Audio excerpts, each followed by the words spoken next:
All right, guys, that is a mini prattle. That was a prattle. We have to tell you about some cool sports news. Yeah. Are you ready? Yes. Are you ready? Are you sitting down? I am sitting down. You're looking at me. I have big sports news. I like big sports news. Here's what I can tell you. The Portland City Council has passed the Moda Center. You're so close. Dude, you were like at the 5-yard line and you Daniel Jones that, dude. You tripped. Retraction Wednesday. Yeah. Here's what I can tell you. Okay. Take two. The Portland City Council has passed the Moda Center Funding. Is that good? That was better. Thanks. Take two. Vote 8-4. Yes. We think. So, it's not over, but this is a big step. well, yeah. The term sheet will be a non-starter for the Blazers. Well, they already said it was. Yes, and it got worse. So now at this point, it's just a matter of will the Blazers stop being little whiny you-know-whats? What do you mean? Like bitches? Well, Is that what you're calling them? when they said that the term sheet was a non-starter, cool, we get it. It's a non-starter. That whiny bitch. This one's Stop a being a non-starter. douche. But now, instead of saying it's a non-starter, you are going to be forced to come to the table and actually say what is wrong with it and negotiate down. Even the city council admitted that what was put in there isn't going to be the final draft. So 8-4, they pledge up to $120 million. Yes. Wasn't even close. Towards the arena's makeover. Yes. An additional $275 million in maintenance over the next 2 decades. Yeah. And so now what happens is, as we've been telling you all along, they were going to pass this. They did. Yep. And now the Blazers and they negotiate, not even the city councilmen, the people representing the city council, lawyers. You know, Yes. now it's lawyer time where they Yes. sit around and talk about legal stuff. And they come up with a final term sheet, and hopefully they sign off on that by December, and then you're done. Yes. So can we at least now stop No. some of the fear-mongering? No. Why would we stop? Yeah. Sean Hyken's latest tweet was, even the city council doesn't believe that Tom Dunn is operating in good faith. So even though this is passed, we just Well, can't help it. Just this I do have. you can't win this way. I hate to say this, but this really was kind of a formality. I mean, we all knew this was going to pass. Yes. Now, I think that some people are asking the question why they changed the term sheet at the last minute. And I think, well, one, I don't have any inside information here, but I sort of feel like some of the counselors who have been for this all along sort of had to vote in favor of this added, what is it, like rent fee that they added Yes. to appease the swing votes. Yes. So I do feel like they got this over the hump, but had to tweak it at the last minute to appease some people, you know, that to appease some votes that they needed. And it sounds as if, too, listening to some of the people that are a little tied closer to this, that the city knows that this isn't going to fly. Like, what you're asking the Blazers to do is basically pay for the city's commitment. Now, the ongoing cost is one thing, but we've talked about this. $120 million over the 20 years is about $6 million. What the Blazers, what the city is asking for is almost $6 million a year from the Blazers. So the city is literally being like, we're going to give you $120 million. We would like you to pay us back $120 million. That's not going to fly. Just plain and simple. But they know that if you don't put this in there, you can't negotiate up, right? Once this goes to the lawyers, the city can't go to the Blazers and be like, well, we want you to pay us more. That's not going to be a thing. So like everything else, you walk in to buy a car, and you're like, hey, how much is the car? And the dealer says $32,000. Very rarely is that $32,000. But the dealer can't say, hey, it's $27,000 and then eventually get to $32,000. It starts at $32,000 and it works its way down. So my guess is they're asking for it's like 5.1 and then escalators throughout it.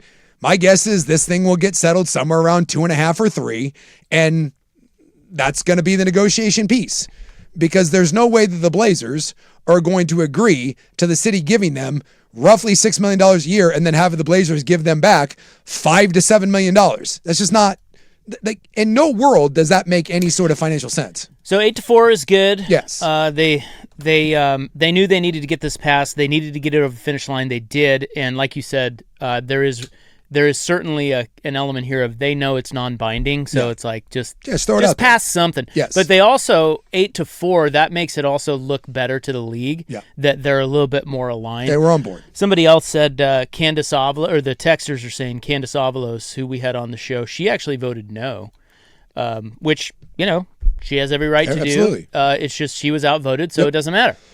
So we move on. Yeah. They're real quiet. But see, like the whole city council part of it, even though there has been a lot of grandstanding and a lot of noise, the whole city council part of it is really not the question mark. The question mark is, where do the Blazers sit? And now we get to find out. And as I've been saying for the last 2 weeks, really the next move for the Blazers is going to be the most telling. Yeah.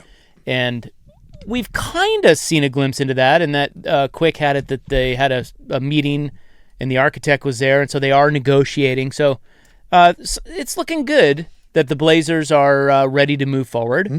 And so and they have plenty of, what do we have now here? September, October, 3 or 4 months to figure it out. Yeah, and we found out through Quick and Wright Gazaway that there's an architect that they've been working with for months. And, you can put something down on paper and now the negotiators can go to work. And essentially this kind of removes the city council. I mean, the city council, we learned, they're not negotiating. They're not. They voted on this. They just had to approve the money. They just had to approve the money. They approved the money. So now somebody negotiates on their behalf for the city. And, I think what's interesting is it sounds like there could be some information coming out soon about Tom Dundon. We'll see. It could be a nothing burger, or it could be very revealing about his intentions. But that's really going to be the next thing. So we know that obviously the NBA, we've heard that many times, that Adam Silver is going to play a big role in this. And that the NBA can't have this be a sense of the city just gave us $600 million in money and then you poo-poo it and walk away. That's a bad look. It sets a bad precedent. So now does the NBA now lean on Tom Dundon to be like, hey, let's all work together in this. Let's get a fair deal done. Let's get this signed away. And yes, if we find out over the next 4 months that Tom Dundon is being an absolute pain, and remember, this is going to get contentious going forward. There will be more back and forth, and we'll get more articles written about how he's the worst guy in the world and that he's wanted to leave all along and all this crap. Just remember everything that was said leading up to this point, and both of these, all three votes passed with zero problem. It was clear sailing. The state gave it over, no big deal. The county, no big deal, and this wasn't close. It was 8-4, and you only needed 6. So, just everyone, I would encourage you over the next couple months, as people write about the contentiousness of this and how this could all fall apart and we're not across the finish line. Take a deep breath and realize that it's in everyone's best interest, including Dundon, including the NBA. And the city of Portland, to get this deal done. And then, of course, the Laker thing happened now. So now we have to answer to the Tom Dundon's going to flip the Blazers. Yeah. Yeah, why not? Because someone with the Lakers just flipped it and made $2.5 billion in a couple months. Or just get the government on your side. Yeah. Looks like. Well, that's a whole other thing. That looks like a play. Actually, it's the same thing. Yeah, well, someone was getting federally investigated, and I'm guessing that they are not going to be federally investigated anymore because they just sold the Lakers to someone conveniently sold the Lakers to somebody who is tied into the government. Funny how that works. It's weird. It's weird stuff. It's weird. Well, if you told me that I was being investigated by the feds. Well, you're being investigated by Odyssey, and that's sometimes worse than the feds. That's what I hear. Scarier. I got an angry email saying, why haven't I signed my probationary driving record? Well, see, they don't mess around. No. They're not like the feds. That's it. I'm calling Trump. I'm calling the Kushners. Big Suke getting a pardon. I'm going to pull a Tiger Woods. It didn't help him. Can we get Kushner on the show, or? Yeah, call him up. Get Suke out of probation. My secret. We should explain that. Yeah, we should. But we'll do it next. Yeah. We'll do it all next. Yeah. There's a lot of corruption. There is. There's a lot of corruption going on. I want to be in on the corruption, and right now I'm out, and I'm not happy about it. You are the You're seeking it. I'm seeking corruption. Yeah, but bro, Nobody wants to be corrupt with you. You're on the wrong side. That's sad. Yeah. I'm here on probation. I also want to tell you a few of the things that the city council said today. There's some wild stuff. Oh, yeah. You knew it was going to be. I mean, yeah, exactly. It's like, it doesn't matter. They passed the funding, but boy, it's wild over there. Yeah. Well, welcome to city politics, especially this city. There's your prattle. Thank you, Brad Boxberger. Frank Gay Services is next.